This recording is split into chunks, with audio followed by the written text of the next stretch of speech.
ಮರಡಿಗುಡ್ಡ ಅಂತಲೇ ಖ್ಯಾತಿಯಾಗಿ ಹಸಿರಿನಿಂದ ಕಂಗೊಳಿಸ್ತಾ ಇದ್ದಂತಹ ಪ್ರವಾಸಿ ತಾಣವಾಗಿದ್ದ ಸಸ್ಯಕಾಶಿ ಇದೀಗ ಅಧಿಕಾರಿಗಳ ನಿರ್ಲಕ್ಷ್ಯಕ್ಕೆ ತುತ್ತಾಗಿ ಪಾಳು ಬಿದ್ದು ಹೋಗಿದೆ. ಚಾಮರಾಜನಗರ ಜಿಲ್ಲೆಯ ಕೊಳ್ಳೇಗಾಲ ಪಟ್ಟಣದಲ್ಲಿರುವಂತಹ ಸಮಸ್ಯೆಗೆ ಸಂಬಂಧಪಟ್ಟಂತೆ ನೋಡ್ತಾ ಹೋಗೋಣ. ಅದರ ಜೊತೆಗೆ ಚಿತ್ರದುರ್ಗ ಜಿಲ್ಲೆಯ ಜನ ಬರಗಾಲದಿಂದ ತತ್ತರಿಸಿ ಹೋಗ್ತಾ ಇದ್ದಾರೆ. ಆದರೆ ಇದೇ ವೇಳೆ ತುಂಗಭದ್ರಾ ಏತ ನೀರಾವರಿ ಯೋಜನೆ ಮೂಲಕ ಸುಮಾರು 42 ಕೆರೆಗಳಿಗೆ ನೀರು ಹರಿದು ಬರ್ತಾ ಇದೆ. ಬರಗಾಲದಿಂದ ಕಂಗೆಟ್ಟಿದ್ದ ಜನರಿಗೆ ಜೀವಜಲ ನವಚೈತನ್ಯವನ್ನು ಮೂಡಿಸಿದ್ದು ಚಿತ್ರದುರ್ಗ ತಾಲೂಕಿನ ಸಿರಿಗೆರೆ ಗ್ರಾಮದ ತರಳುಬಾಳು ಮಠದ ಡಾಕ್ಟರ್ ಶಿವಮೂರ್ತಿ ಶಿವಾಚಾರ್ಯ ಸ್ವಾಮೀಜಿಗಳ ಕನಸಿನ ಕೂಸು ಈ ತುಂಗಭದ್ರಾ ಏತ ನೀರಾವರಿ ಯೋಜನೆ.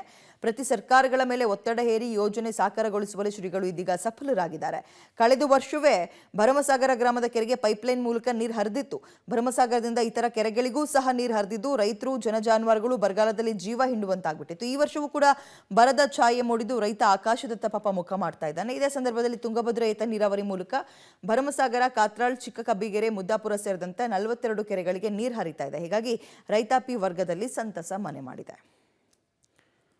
ನಮ್ಮ ಶಿವಮೂರ್ತಿ ಶಿವಾಚಾರ್ಯರು ಇದೊಂದು ಭರಮಸಾಗರ ಏತ ನೀರಾವರಿ ಯೋಜನೆ ಮೂಲಕ ಸುಮಾರು 42 ಕೆರೆಗಳಿಗೆ ನೀರು ಬಿಟ್ಟಿದ್ದಾರೆ.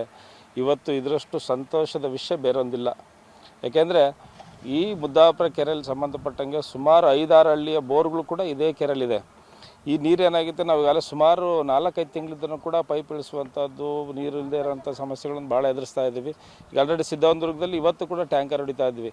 ಇವತ್ತು ಈ ನೀರು ಬರೋಂಥ ಪರಿಸ್ಥಿತಿಯನ್ನು ನಾವು ನೋಡಿದಾಗ, ಈ ಸ್ಥಿತಿಯನ್ನು ನೋಡಿದಾಗ ಎಲ್ಲರಿಗೂ ಕೂಡ ತುಂಬ ಸಂತೋಷದ ವಿಷಯ. ನಮ್ಮ